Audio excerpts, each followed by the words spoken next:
आज 15 एप्रिल. बघता बघता निम्मा महिना संपला आणि आपण आता 16वा अध्याय. तसं पाहिलं तर भगवद्गीतेतला हा 16वा अध्याय खूप महत्त्वाचा आहे आणि तो आपण आता शिकायला घेतलेले आहोत, समजून घेतो आहोत, अंगीकारण्याचा प्रयत्न करणार आहोत. सर्वांना शुभेच्छा. वसुदेवसुतं देवं कंसचाणूरमर्दनं देवकी परमानन्दं कृष्णं वन्दे जगद्गुरुं. गुरुर्ब्रह्मा गुरुर्विष्णुः गुरुर्देवो महेश्वरः गुरुः साक्षात् परब्रह्म तस्मै श्रीगुरवे नमः. शान्ताकारं भुजगशयनं पद्मनाभं सुरेशं विश्वाधारं गगनसदृशं मेघवर्णं शुभांगं लक्ष्मीकान्तं कमलनयनं योगिभिर्ध्यानगम्यं वन्दे विष्णुं भवभयहरं सर्वलोकैकनाथं यं ब्रह्मा वरुणेन्द्ररुद्रमरुतस् स्तुन्वन्ति दिव्यैस्तवैर्वेदैः साङ्गपदक्रमोपनिषदैर्गायन्ति यं सामगाः. ध्यानावस्थिततद्गतेन मनसा पश्यन्ति यं योगिनो यस्यान्तन्न विदुःसुरासुरगणा. देवाय तस्मै नमः, देवाय तस्मै नमः. जय श्रीकृष्ण. पुन्हा एकदा भगवद्गीता भक्तांना आणि श्रोत्यांना, सर्व श्रोत्यांना सादर वंदन. रामचंद्राष्टकातलं एक फक्त श्लोक घेते. चिदाकारो धाता परमसुखद पावनतनुर् मुनीन्द्रैर्योगीन्द्रैर्यतिपतिसुरेन्द्रैः हनुमता सदा सेव्यः पूर्णो जनकतनयाङ्गः सुरगुरु. रमानाथो न रामो रमतु मम चित्ते तु सततं. रमानाथो रामो रमतु मम चित्ते तु सततं. रमानाथो रामो रमतु मम चित्ते तु सततं. जय श्रीराम, जय श्रीकृष्ण. काल आपण पहिला श्लोक, काल म्हणजे परवा दिवशी पाहिलेला होता. ओम श्री परमात्मने नमः. अथ षोडशोऽध्यायः. श्री भगवानुवाच अभयं सत्त्वसंशुद्धिर्ज्ञानयोगव्यवस्थितिः दानन्दमश्च यज्ञश्च स्वाध्यायस्तपार्जवम्. चुकून परवा कोणी नसतील, आज नव्यानं उपस्थित झाले असतील तर पुन्हा पहिल्यापासून थोडासा आढावा घेऊया की हे सगळेच दैवी गुण आहे, दैवी संपत्ती आहे. ही संपत्ती कुणीही हिरावून घेऊ शकणार नाही. बाकी आपली धनातली, सोन्यातली आणि कशातली संपत्ती ही चिरकालीन टिकणारी नाही. ती क्षणभंगूर आहे, नाशवंत आहे. म्हणून भगवंतांनी आपल्याला ही संपत सांगितलेली आहे. दैवी संपत आणि आसुरी संपतच म्हणलेलं आहे. जसा काळा पैसा लोकांनी कमवला.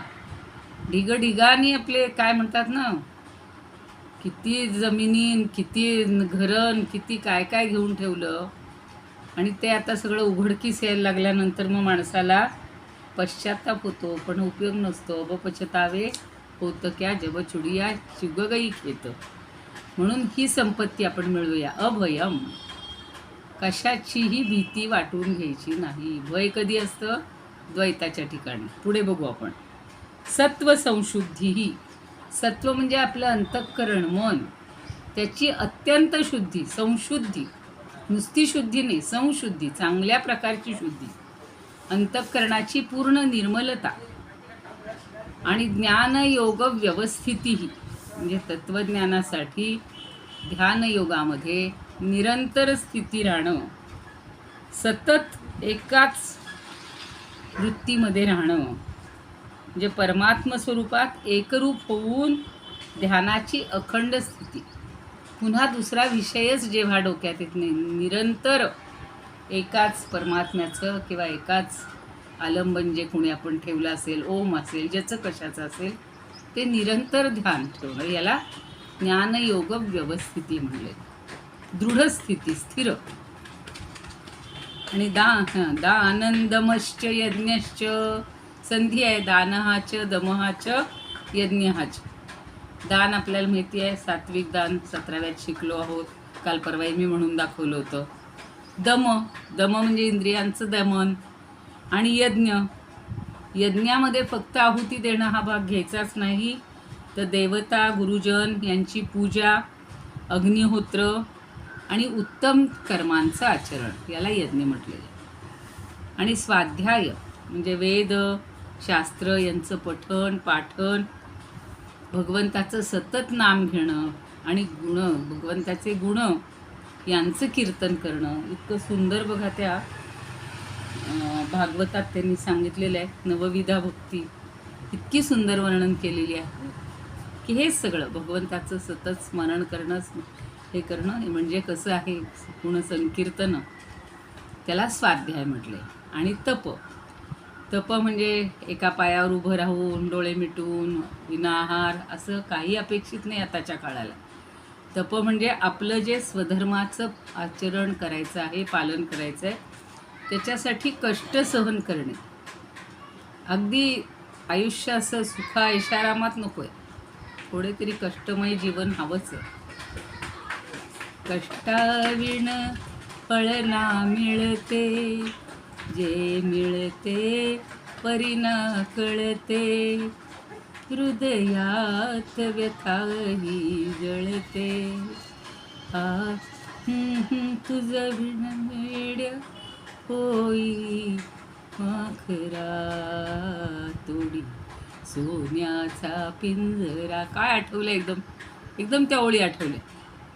म्हणजे हा सोन्याचा पिंजरा नको आपल्याला.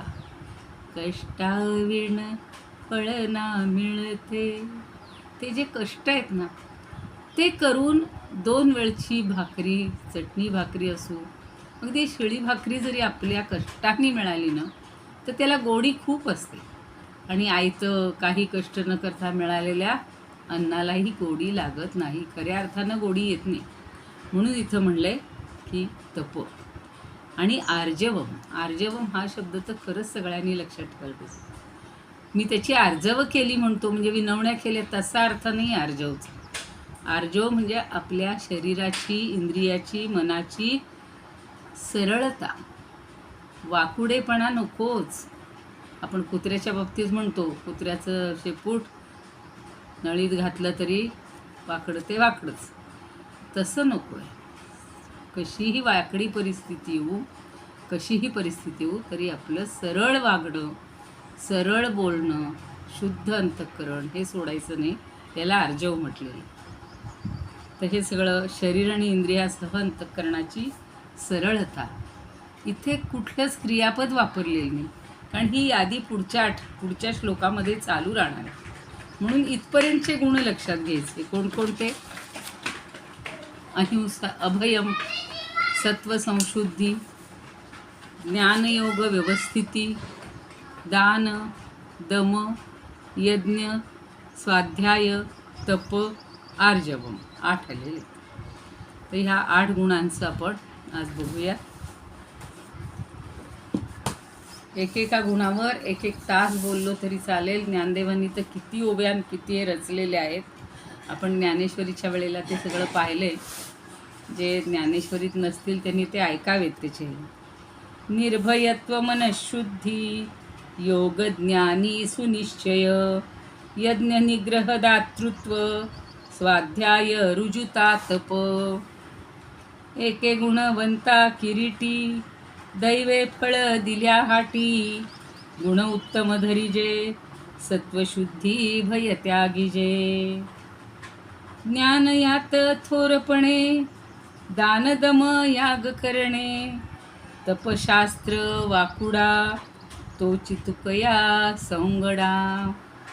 तप आणि शास्त्रामध्ये मला वाकडं म्हणजे काही कष्ट घ्यायला लागले तरी चालतील, पण मग तोच तुक या सवंगडा खऱ्या अर्थानं जो सवंगडी असतो तशा अर्थी म्हणजे कष्ट पडले तरी आपल्याला वाकोडेपणा घ्यायला लागला तरी घेऊ देत, पण तो आवश्यक आहे. आणि बाकी आपल्या आयुष्यामध्ये, आपल्या वागण्यामध्ये, आपल्या बोलण्यामध्ये आर्जवच पाहिजे.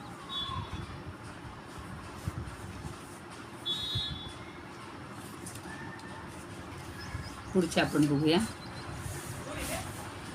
ऐसा बोध करून कृष्ण भगवान सांगे किरीटी पत्प्रती पार्था निर्भय सत्वशुद्धी बरवी की ज्ञानयोग स्थिती तैसी दान दमादी यज्ञ निरता स्वाध्याय निष्ठा पुरी भूती आर्जव आत्मचिंतन भले या सत्तपा जो करी.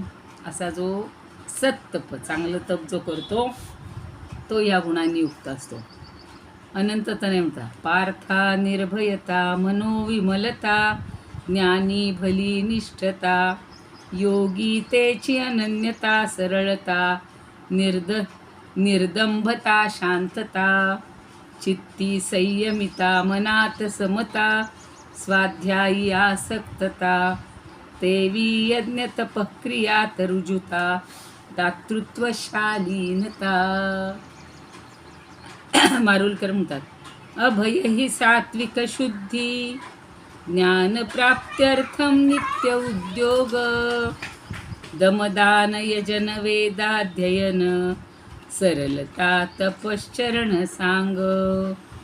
डॉक्टर खैर म्हणतात शुचिता शांती स्थिरता निर्भयता त्याग आत्मसंयमन यज्ञदान तप नियमित मनशुद्धी विनय तेज अध्ययन.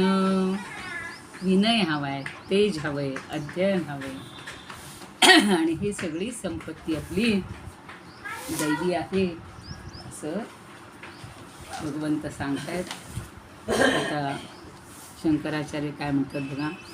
अभय म्हणजे भयशून्यता, सत्व संशुद्धी म्हणजे अंतःकरणाची शुद्धता, व्यवहारात दुसऱ्याची फसवणूक, कपट, असत्य हे सगळं सोडून द्यायचं आणि शुद्ध भावानं आचरण करणं. ज्ञान आणि योग यामध्ये निरंतर स्थिती ठेवणं. लोक म्हणतात आम्ही अर्धा तास योगा करतो, बाकीचे 23.5 तास अयोग राहतो. तसं नाही. त्या योगाचं प्रॅक्टिकलमध्ये रोज आलं पाहिजे ना. तिथेही सगळे अहिंसा, सत्य हे सगळं सांगितलेलं आहे आणि म्हणून त्याच्यामध्ये निरंतर स्थिती राहिलं पाहिजे. आणि गुरु यांच्या म्हणजे शास्त्र आणि गुरु यांच्यापासून आत्म्यादी पदार्थांना जाणणे म्हणजे ज्ञान आणि अशा जाणलेल्या पदार्थांचं इंद्रियाच्या निग्रहामुळे झालेली एकाग्रता, स्वतःमध्ये त्याचा अनुभव घ्यायचा आहे, याला योग म्हणतात. योग हा चित्तवृत्ती, निरोध हा त्या चित्तवृत्ती किती आहेत, 5 आहेत, असंख्य आहेत, त्या हिशोबाला काही अर्थ नाही. माझ्या मनामध्ये खरी एकाग्रता होतीये का, सगळं मनातलं जातंय का चंचलता. म्हणजे ज्ञान आणि योग यामध्ये स्थिरता होणं, तन्मय होणं ही सात्विकी दैवी संपत्ती आहे.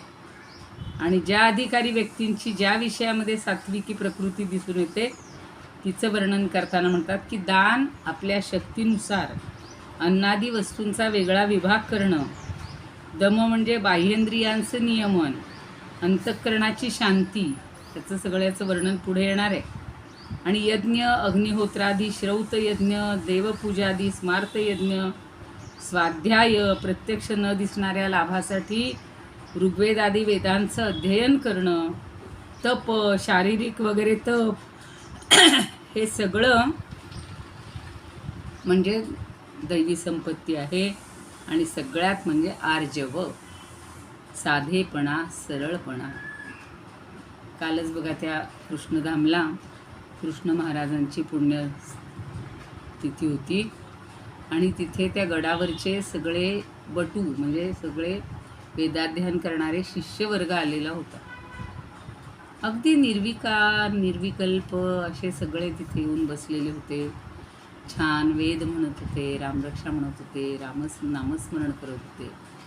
त्यांच्या चेहऱ्यावर एक वेगळं दिव्य तेज असतं आणि त्यामुळं साधेपणा त्यांना बघा, कपड्यांची फार हे नसते, साधं ते आपलं धोतर किंवा जे छाटी धाटी असं सगळं, आणि सिम्पल, म्हणजे अगदी इंग्रजीत म्हणलेलं जास्त लोकांना कळतं, simple living and high thinking. Thinking नाही, आचरणात आणणं हे महत्त्वाचं आहे. आता या ज्ञानयोग व्यवस्थितीवर तर कितीतरी छान छान उदाहरणं आपल्याला पाहायला मिळतात. सत्व संशुद्धी, दैवी संपत सांगताना अभय हा सगळ्यात महत्त्वाचा गुण आहे. त्याच्यावर ज्ञानदेवांनी इतक्या सुंदर सुंदर ओव्या रचलेल्या आहेत, एकेकावर बोलायचं झालं तर 1 तासभर. ते असं म्हणतात, तरी न घालुनी महापुरी, न घेपे बुडणे याची शियारी, कारोहून गणिजे घरी पथ्याचिया, तैसा कर्मा कर्माचिया मोहरा, उठून दुनी अहंकारा, संसाराचा दरारा सांडणे येथे. थोड्यात सांगते आणि अर्थ सांगते की महापुरात जर एखाद्यानं उडी जो घालत नाही, महापुरात जर आपण उडीच टाकली नाही तर आपल्याला भीती राहील का? हो, नाही राहणार. किंवा पथ्य सांभाळणाऱ्यावर रोगाची भीती राहील का? रोगाची मात्रा चालेल का? नाही, तो निरोगी राहतो.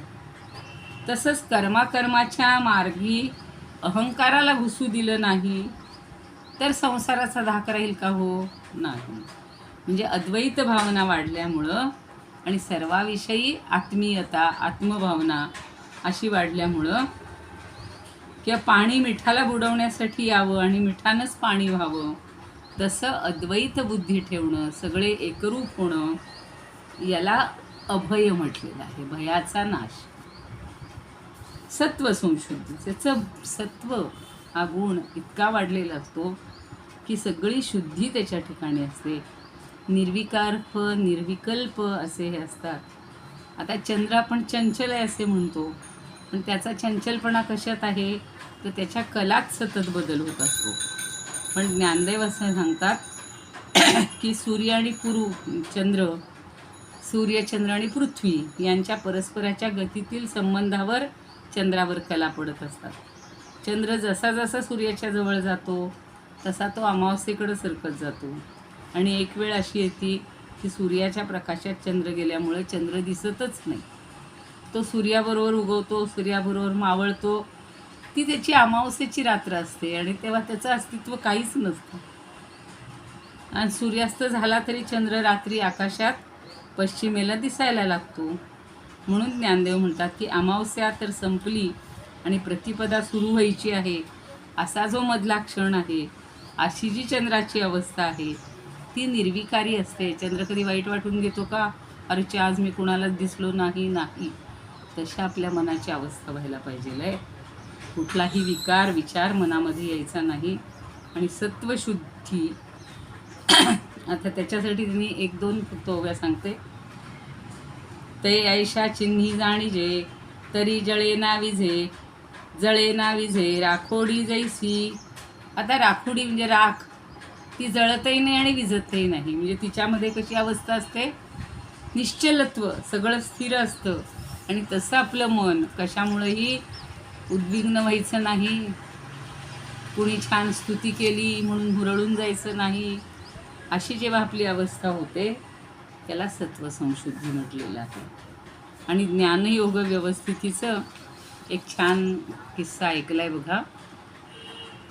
एक कुटुंब असतं, त्या कुटुंबामध्ये पिता जो आहे तो खूप काबाड कष्ट करतो, पण गरिबी असते आणि मुलाबाळांचं हे काही तेवढ्या पैशात भागत नाही. म्हणून शेवटी वडील असं ठरवतात, समर्थांनी पण याच्यामध्ये खूप उदाहरणं हीच अशीच दिलेली की तो थोडासा बाहेर निघून जातो, परदेशात जातो, काहीतरी काबाड कष्ट करतो, पैसा मिळवतो, सगळी बचत करतो, स्वतः पोटाला चिमटे काढतो आणि गठोडी घेऊन इकडे येतो. यायला लागतो तो वाटेत एक मुक्काम पडतो त्याचा.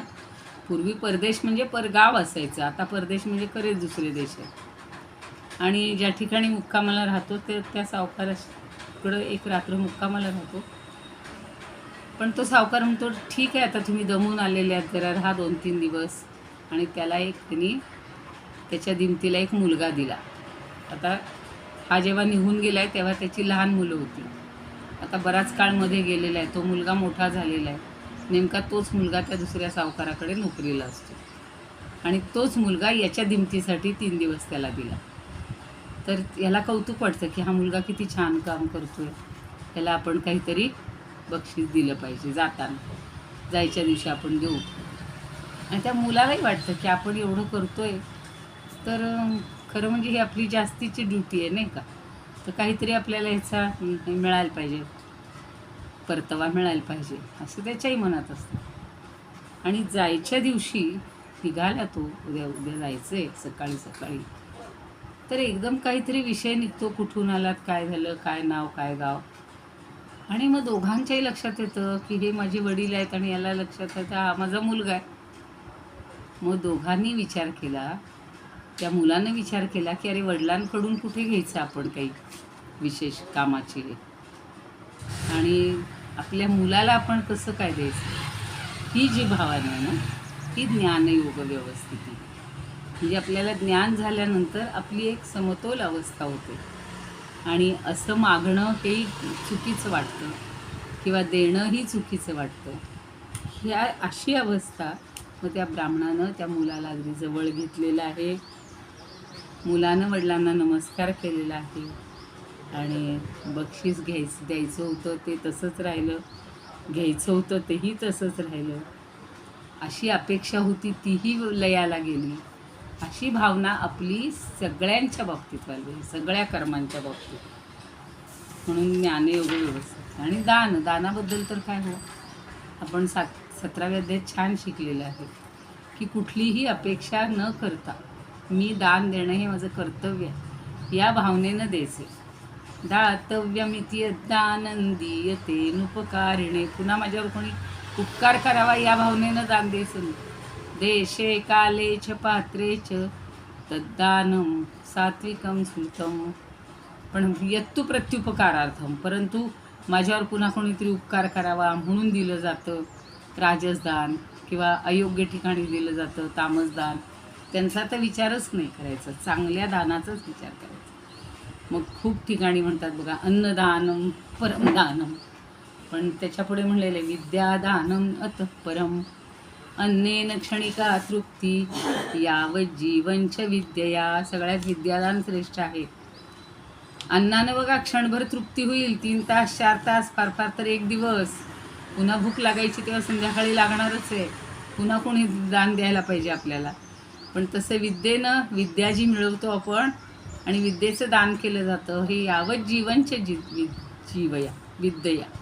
आपला जीव आहेपर्यंत, आपलं आयुष्य आहेपर्यंत ही विद्या उपयोगी पडते, देणाऱ्याला पण आणि घेणाऱ्याला पण. म्हणून दान महत्त्वाचं आहे. आणि दम म्हणजे इंद्रियांवर दमन करणं. आता लहान मुलांना सुद्धा आपण हळूहळू शिकवतो ना. आता बघा आमच्या नातवानी 7 दिवस आम्ही तिथे असताना छान शाळेचं सगळं पहाटे उठणार, सांगितलं तसं सूर्याला नमस्कार करणार, ओम भूर्भुवः म्हणणार, मनाचे श्लोक जाईपर्यंत हा म्हणणार, पहाटे उठून सगळं आंघोळ दात घासणं सगळं आवरणार, आदल्या दिवशीच अभ्यास करून ठेवणार, दप्तर भरून ठेवणार. हे सगळं हे एक प्रकारचं दमनच आहे ना लहान मुलांच्यावर सुद्धा. दमश्च यज्ञश्च. आणि जरा आपण बाजूला झालो की पुन्हा आईवडिलांच्या अति म्हणजे काय म्हणायचं लाडामुळं कोडामुळं किंवा मुलांच्यामुळं बिघडलं. आज त्या मुलांनी उठला नाही, कारण ही IPL काय म्हणायची मॅच. एक दिवशी ते दोघं जण आजोबां ते बघत बसले होते. मी त्याला जास्तीत जास्त म्हणलं 10 वाजता. नाही म्हणे आजी 10 मिनटं. म्हणले 10-15 मिनटाचा प्रश्न नाही, सकाळी उठला नाहीस तर मला चालणार नाही, शाळा बुडवायची नाही, तुला काय हायलाईट्समध्ये पुन्हा उद्या बघायचं ते बघ. आणि त्याला बळबळ 6:15 झोपवलं, तेव्हा सकाळी बरोबर 6:15 उठलं. काल त्यांना बुडवली शाळा, म्हणजे आज बुडवली. आता हे माझ्याच मुलाचं नातवाचं सांगायचं म्हणजे हे जगात सगळीकडे चाललेलं. दमनच नाही, इंद्रियांचं दमनच नाही. आम्हाला ती मॅच महत्त्वाची. इथं काहीही होऊ देत, आम्हाला त्याच्याशी देणं घेणं नाही. तर हे इंद्रिय दमन हळूहळू विषयोपभोगामध्ये काय हो, त्याच्यातच रमलो तो 24 तास, पण शेवटी भुकेच्या वेळेला खावं लागतंच. कष्टाच्या वेळेला थोडे तरी कष्ट करावे लागतात. काय ती रोज आपल्याला ताटं मिळतात कल्पवृक्षावर वृक्षाखाली बसल्यासारखी. तर इंद्रियांवर नियंत्रण हे दमन आहे आणि ते प्रत्येकानं केलंच पाहिजे. मग ती 1 दिवस केलं 2 दिवस केलं असं नाही, चिरंतन निरंतर. म्हणून ज्ञानदेव दमाचं वर्णन करता म्हणतात, तरी विषयेंद्रिया मिळणी करून निघापे वितुटणी, जैसे तोडीजे खड्ग पाणी पारकेया, तैसा विषय जाताचा वारा वाजवणे दिजे इंद्रियद्वारा, ये बांधोनी प्रत्याहारा हाती सोपी. आपण 6वा अध्याय तर सगळा पाहिलेला आहे की दम म्हणजे विषयांचं वादळ इंद्रियावर आदळू न देणं, त्या इंद्रियांना गच्च बांधून प्रत्याहाराच्या ताब्यात द्यायचे आणि चित्ताच्या अंगच्या बळानं घाबरून प्रवृत्ती आतून निघून परभरा पोबारा म्हणजे ती निघून झाली पाहिजे. प्रवृत्ती निवृत्ती आपल्या मनामध्ये आली पाहिजे आणि इंद्रियांच्या दाही दरवाजांनी वैराग्याला आत घुसता येतं. ते घुसू न देणं म्हणजे इंद्रिय दमन आहे. अगदी श्वासोच्छ्वाससुद्धा आपला एक नियमित संथ शांत चालला पाहिजे. पडलो धडपडलो की बघा धडधड धडधड होतं. भीती वाटली मनावर दडपण आलं की धडधड धडधड होते. तर ते काहीही होऊ न देणं ह्याच्यासाठी इंद्रिय दमन. यज्ञ म्हणजे मी सांगितलं कर्तव्य कर्म पालन करायचे. जेवढं सांगू तेवढं थोडं आहे. स्वाध्याय स्वतःचा अभ्यास. त्या दिवशी त्या विद्वत त्या ताई होत्या, त्यांनी सांगितलं की आणि आम्हालाही अजून रोज लिहावंसं वाटतं. लोक म्हणतात कशाला आता लिहायचं, काय करायचं, पण एक दिसामाजी काहीतरी लिहावे आणि आपल्याला जो विषय समजून घ्यायचा आहे त्याच्याबद्दल लिहिणं, त्याच्याबद्दल वाचन करणं हे आवश्यक आहे. नाही तर आता काय आयुष्यभर शिकलो म्हणून काही नवीन नवीन कितीतरी उदाहरणं मिळतात, कितीतरी गोष्टी येतात. म्हणून स्वाध्याय आवश्यक आहे. आता ज्ञानदेव स्वाध्यायाबद्दल पण म्हणतात, आता चेंडूवे भूमी हाणीजे, हे नव्हे तो हाता आणीजे, ही शेती बी विखुरीजे परी पिकी लक्ष. आता बघा चेंडू जर आपटला जमिनीवर तर तो जमिनीला मारण्यासाठी मारत नाही, तर तो परत आपल्याकडे यावा एवढ्यासाठी. शेतात बी कशासाठी टाकायचं की पुढे येणाऱ्या पिकासाठी.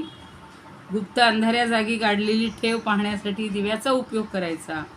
अशा सगळ्या गोष्टी जे माणूस करतो त्यास तो एक स्वाध्याय आहे. आदरानं सगळ्याचा स्वीकार करायचा. तप मगाशी म्हटलं तसं तप म्हणजे आता आपण समर्थांसारखं 12-12 तास त्या नदीमध्ये उभं राहून पुरश्चरणं गायत्रीची म्हणा किंवा सूर्याची ही करणं ही जमेलच सगळ्यांना असं नाही. पण आपल्या रोजच्या दैनंदिन जीवनात जे कष्ट घ्यायचे, जे कर्म करायचे त्याच्यासाठी तरी आपल्याला कष्ट करता आले पाहिजेत. आता तपाबद्दलही ज्ञानदेव म्हणतात, नाना धुपाचा अग्निप्रवेशू, कनकी तुकाचा नाशू, पितृपक्षू पोषिता हारासू, चंद्राचा जैसा, तैसा स्वरूपाची या प्रसरा, लागी प्राणेंद्रिय शरीरा, आटणी करणे जे वीरा तेची तप. म्हणजे काय करायचे हो, तर जसा धूप जसा अग्नीत लय पावतो किंवा हिणकसाचा नाश झाल्यामुळं सोनं चकचकीत दिसतं, सोन्याच्या वजनात घट होते आणि पितरांना अमृताचा आहार देता चंद्र जसा क्षय पावतो, त्याप्रमाणे आपल्याला आत्मरूपाचा प्रत्यय येण्यासाठी आपण काहीतरी तप, काहीतरी थोडेसे कष्ट हे करायला पाहिजेत. आता जो राजहंस कसा पाणी आणि दूध वेगळं करत असतो, तसं आपण सुद्धा देह आणि जीव यांची जी सरमिसळ झालेली आहे ती समजून घेणं, याला सगळ्याला तप म्हणलेलं आहे. आणि आर्जव तर सांगितलंच की कुणाला बघा, प्रिय वाक्य प्रदानेन सर्वे तुष्यंती जंतवः, तस्मात् तदेव वक्तव्यम वचने का दरिद्रता. आपण सगळ्यांशी प्रेमाने बोललो तर ते लोकांना आवडतं आणि लोकही जर आपल्याशी प्रेमाने बोलले तर आपल्याला आवडतं. म्हणजेच रुजुता पाहिजे, आर्जव पाहिजे. थोडासा आवाज चढला, जराशा त्या आवाजामध्ये गंभीरता किंवा खणखरता आली, कठोरपणा आला तर तो नको वाटतो. म्हणून आपण काय म्हणतो, जरा हळू बोला, खाली या खाली या, मग तो माणूस जरा खाली खाली येतो. तसं आपण सुद्धा दुसऱ्यांशी बोलताना रुजूच असायला पाहिजे. पुढचा श्लोक फार महत्त्वाचा आहे. आज पहिल्या श्लोकात पुन्हा वेळ गेलेला आहे. अहिंसा सत्यमक्रोधस्त्याग शांतिरपैशुनम दयाभूतेष्वलोलुप्त्वं मार्दवं ह्रीरचापलम. एक एक एक एक त्यातला हे बघायचं आहे. अहिंसा, या अहिंसेवर आपण कितीही वेळ सांगितलं तरी ती प्रत्यक्षात आचरणात आणली पाहिजे. काया वाचा मनाने, एवढ्या 3 गोष्टी तरी लक्षात ठेवा. कुणाची शारीरिक हिंसा करायची नाही, पण काही जण शारीरिक हिंसा करत नाही पण वाणीनं करतात आणि काही जण मनाने करतात. मनातून मी एखाद्याचं चांगलं बघीन, इतकं वाईट वाईट वाईट वाईट बोलतात. ते वाणीनं बोलून आपणच आपली जीभ काय करतो, दूषित करून घेतो, अपवित्र करतो. तसं खरंच शरीरानं जर एखाद्याची हिंसा केली तर आपल्याला पुन्हा 302 कलमाखाली जावं लागते. म्हणजेच अहिंसा हे तत्त्व त्या गांधीजींनी पण खूप पाळलं होतं म्हणतात. पण आपण रोजच्या दैनंदिन जीवनात शक्य होईल तेवढी कुणाची हिंसा करायची नाही. सत्यम, सत्य बोलणं, सत्य वागणं, सत्याचरण. अक्रोध, हां आता म्हणायचं राहिलं आहे का. अहिंसा सत्यम अक्रोधस्त्याग शांतिरपैशुनम दयाभूतेष्वलोलुप्त्वं मार्दवं ह्रीरचापलम. संधी बघा. सत्यम, अक्रोध, त्याग, शांती, अपैशुनम, दयाभूतेषु अलोलुप्त्वं मार्दवं ह्रीः अचापलम. रचापलम म्हणजे विसर्गाचा र झालेला आहे. ह्रीः अचापलम. अहिंसेचा अर्थ बघू पुन्हा. सत्यम म्हणजे यथार्थ, प्रिय भाषण. अक्रोध, कुणा आपल्यावर एखाद्याने अगदी अपकार केले त्याच्याशी सुद्धा क्रोध करायचा नाही, रागवायचं नाही. त्याग, आता त्याग आपण खूप पाहिला आहे, त्यामुळं सात्विक त्याग लक्षात ठेवा. राजस आणि तो नको आहे. शांती, अंतःकरणाची, चित्ताची शांती, चंचलतेचा अभाव. आणि अपैशुनम, पैशुनम म्हणजे कठोरता. म्हणजे नाही, म्हणजे कुणाची निंदा नाही, कुणाबद्दल कठोर बोलायचं नाही. आणि भूतेषु दया, सर्व प्राणीमात्रांविषयी दया. आणि अलोलुपत्वम, अलोलुप्त्वम म्हणजे मला हवंय अशी आसक्ती, त्याचा अभाव. अगदी सहज, अगदी छोट्या छोट्या गोष्टीतसुद्धा आपल्याला आसक्ती कधी कधी वाटायला लागते, तर त्या आसक्तीचा पूर्ण अभाव. आणि मार्दवम, मग अशी रीज सांगितला तसा इथे आर्जवम सांगितला, तसं इथे मार्दवम, मृदुता, कोमलता. आपल्या बोलण्यात कोमलता पाहिजे, आपल्या वागण्यात कोमलता पाहिजे. ढसमुसळेपणा, हिडीसफुडीसपणा असं काही नको. आणि पुढं आहे री. री म्हणजे वाईट गोष्टीची लज्जा, वाईट गोष्टी न करण्याविषयी लज्जा वाटली पाहिजे, वाईट गोष्टीची लाज वाटली पाहिजे, आणि चांगल्या गोष्टी करण्याची लाज ठेवायची नाही. आणि अचापलम म्हणजे, चापल म्हणजे चंचलता, म्हणजे नाही, म्हणजे नको तिथं माणूस इतकी चंचलता करतो, शांत बसतच नाही. म्हणून निरर्थक हालचाली न करणं, ह्या सुद्धा सगळ्या काय म्हणू आपण, दैवी संपत्तीच्या गोष्टी आहेत. बघू, एवढं याचे समश्लोकी म्हणून होती. अहिंसा शांती अक्रोध त्याग सौजन्य सत्यता अलुब्धता दयाभूती मर्यादा स्थैर्य मार्दव. सत्यरागन अहिंसा त्याग शांतीचा भरवसा अपैशून्य मनिलाज दयाभूती मृदुकाज. स्थैर्य निस्पृह लक्षणे मी वाळी पंचप्राणे धन्य माऊली तुकयाची कुशी सुफळ पुण्याची. आपल्या कुशीमध्ये सुफळ कशाचं आहे तर पुण्याचं आलं पाहिजे. वामन पंडित म्हणा, अहिंसा सत्य क्रोध त्याग शांती अपैशुन मनी लज्जा दया भूती मृदुत्व स्थैर्य निस्पृह. चव्हाण म्हणतात, अहिंसा सत्य रागरहित त्याग शांती गुणसंपन्नपणा भूतमात्री दया अलोभ नम्रता लज्जा इंद्रिय व्यापारी थंडपणा. मोरोपंत म्हणतात भूत दया अक्रोध त्याग अपय शून्य आसणे नित्य शांती अहिंसा मृदुता लज्जा स्थिरता अलोभ आणि सत्य.